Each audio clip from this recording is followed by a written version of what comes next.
Céir is Foras na Gaeilge ann. Sí Foras na Gaeilge an agriochta tá freagrach as curch an cinn na Gaeilge. Tá fearn hamanta a gobar leis an Foras a chreidir go láidir san obair atá ar bonnagaing. Tá míad bro dúil as a ról I dacha le cóirle thuairt an dálacht rialtais huaig agus has.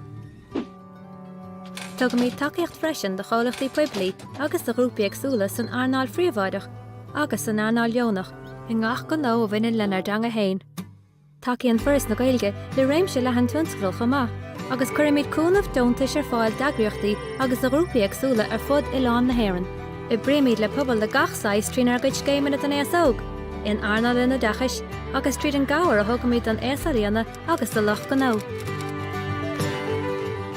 Tá na buana agus na scileanna chuí a gcuinge, le cinntiú go náireoidh go gaile tugraí na grúpaí de friúla sin.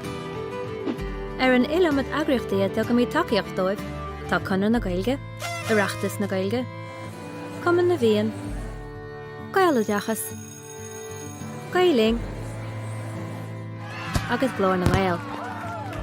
Is gard ar gríon na bhálaíocht, an chruthacht agus an chomhpháirtíocht phríomhar. Cabhraíonn Foras na Gaeilge le fás agus le forbairt ar deanga hain freisin, trí nua ocail, nua hairmí agus nua ailseáin na chur lé gach lá beo.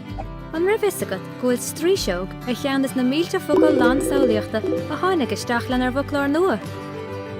Tá ról lánach ag Foras na Gaeilge a gcuirch an cinn na foclóireachta, na teirmeolaíochta agus na fáiltethireachta le fada an lá.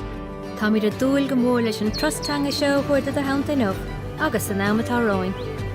Le chéile, trorómíid agus takeómíid le túnscrubh agus le cóhpháirtíochtaí nua a chinteoid go méid cead cainte a gcónaí ag ar deanga hain.